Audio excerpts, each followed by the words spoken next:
সবাই কেমন আছো? আশা করছি খুব খুব খুব ভালো আছে, আর আমিও খুব ভালো আছি। তোমাদের সকলকে জানাই গুড মর্নিং। আজকে কেন মর্নিং বললাম তোমরা নিশ্চয়ই আমার থালিটা দেখে বুঝতেই পারছো যে আজকে কেন মর্নিংটা বললাম। আচ্ছা, আজকে আমার এই থালিটা দেখে তোমরা কি বুঝতে পারছো যে কেন খাচ্ছি, কিসের জন্য খাচ্ছি এরকম ধরনের খাবার? চলো, বুঝতে পারছো না তো? আর যারা বুঝতে পেরেছো তারা কিন্তু অবশ্যই কমেন্ট করে জানিয়েছে। আজকে হলো দশহারা, আমাদেরকে আজকে রান্না করতে নেই এই বেলা 12টা পর্যন্ত। আচ্ছা, তোমাদের মধ্যে কার কার এই নিয়মটা আছে তোমরা কিন্তু সেটা আমাকে কমেন্ট করে জানিও, যে আমাদের মতন তোমাদেরও কার কার এরকম নিয়ম আছে কমেন্টে জানাতে ভুলো না। চলো, আজকে তো আমার লাঞ্চ থালি তোমাদের সাথে শেয়ার করলাম না, ভাবলাম যে আজকে ব্রেকফাস্টের থালিটাই তোমাদের সাথে শেয়ার করে নিই। দেখো, আজকে আমার ব্রেকফাস্টের থালিতে রয়েছে কি কি তোমাদের তো দেখেই দিলাম, চলো একবার বলে দিই। সবার প্রথমে তো রয়েছে এখানে চিড়ে ভেজানো। আচ্ছা, এই চিড়েটা দেখে মনে হচ্ছে না যে ভাত? বলো, মানে একদম সঙ্গে সঙ্গে একটু ধুয়ে সঙ্গে সঙ্গে মানে জল থেকে তুলে নিয়েছি।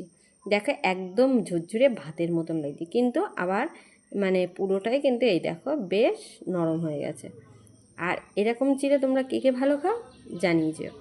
আবার অনেকে আছে চিড়েটা অনেকক্ষণ ধরে ভিজিয়ে বেশ একটু গলিয়ে খায়, আমার কিন্তু এইভাবে খেতে বেশি ভালো লাগে।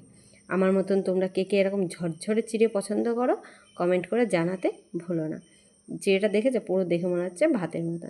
আর এরকম ঝরঝরে চিড়ের পোলাও খেতেও কিন্তু বেশ ভালোই লাগে। দেখো, তার সাথে রয়েছে এখানে রয়েছে মিষ্টি দই। দইটা নিয়ে নিয়েছি, আর দইটা কিন্তু বেশ দারুণ খেতে। চলো, তার সাথে রয়েছে একটা গোলাপজাম মিষ্টি। মিষ্টিটা যেই নিতে গেছি সেই কী হয়েছে বলো, দইয়ের এই সাইডে পড়ে বেশ খানিকটা দই মিষ্টির গায়ে লেগে গেছে, দই আর চিড়ে। দেখো, নিয়ে নিয়েছি একটা গোলাপজামুন মিষ্টি, আর তার সাথেই নিয়ে নিয়েছি দেখো আম। দেখেছো আম?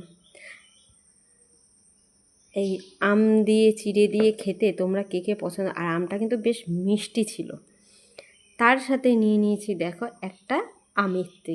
আচ্ছা, এইটাকে তোমরা কে কে জিলেপি বলো আর আমিত্তি বলো? আমরা কিন্তু জিলিপি বলি, যে যেগুলো মেলায় বিক্রি হয় বা দোকানে যাই হোক ওইটাকে জিলিপি বলি, এটাকে কিন্তু আমরা আমিত্তি বলি। এবার অনেকে কিন্তু এটাকেই জিলাপি বলে, আমরা কিন্তু এটাকে জিলাপি বলি না, আমিত্তি বলি। যদি কিছু ভুল বলে থাকি অবশ্যই জানিয়েছো। আর তার সাথেই দেখো নিয়ে নিয়েছি এক বাটি দুধ। এই দুধটা কালকে জাল করে রেখেছিলাম, আজকে কিন্তু এটা ঠান্ডায় নিয়েছি। তোমরা আবার কেউ ভেবো না যে আগুন জ্বালাতে নেই তাও কী করে দুধ খেলো, এটা কিন্তু ঠান্ডা দুধই কালকে বেশ রাত্রে জ্বালিয়ে নিয়েছিলাম, আর ফ্রিজেও ঢোকায়নি, যার জন্য নিয়ে নিয়েছি এই দুধটা। আর আজকে আমার ব্রেকফাস্টের থালিটা কেমন লাগলো তোমরা অবশ্যই জানিয়ে যাও। আর তোমরা কে কে এরকম খাবার খাও এরকম দিনে সেটা কিন্তু জানাতে ভুলো না। চলো, ভিডিওটা এখানেই এন্ড করছি। সবাই সুস্থ থেকে ভালো থেকো। Love you all, tata.